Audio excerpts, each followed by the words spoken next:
Welcome. We're going to look at Newton's second law of motion.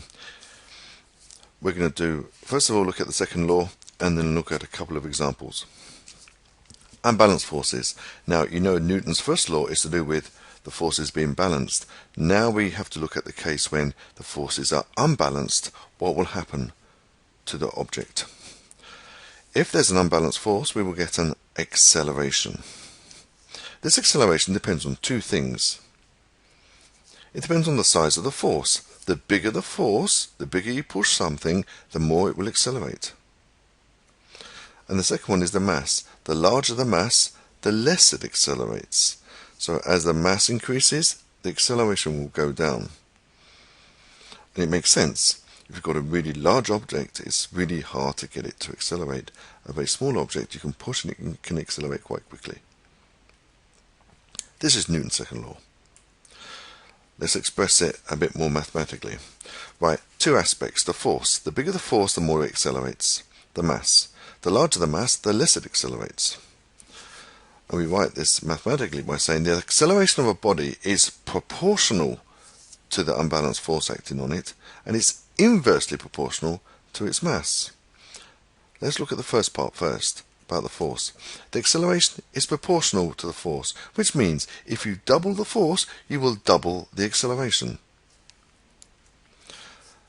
The second part is about the mass. This is inverse proportionality. If you double the mass, you will halve the acceleration. If you multiply the mass by 5, you will divide the acceleration by 5.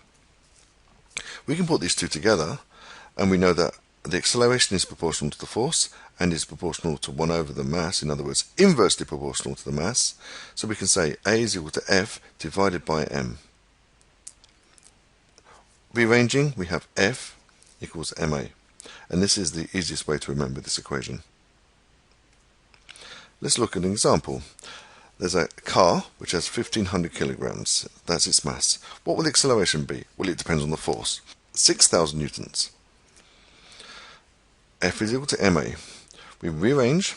A is equal to F over M, and we substitute the values. A is equal to F, which is 6,000, divided by M, which is 1500 kilograms.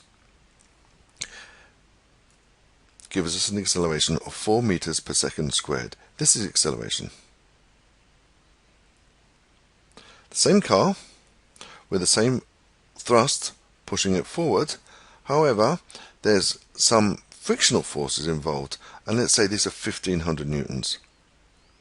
The mass of the car is 1500 kilograms. What will the acceleration be? Well, now the net force is not 6,000 anymore because there's 1500 newtons working against it. So the net force will be 6,000 minus 1500, which will be 4,500 newtons. Now we apply F is equal to ma. Rearrange. The force is 4,500 newtons. The mass is still 1500 kilograms. And we end up with an acceleration of 3 meters per second squared. The acceleration is less than before because the net force is smaller.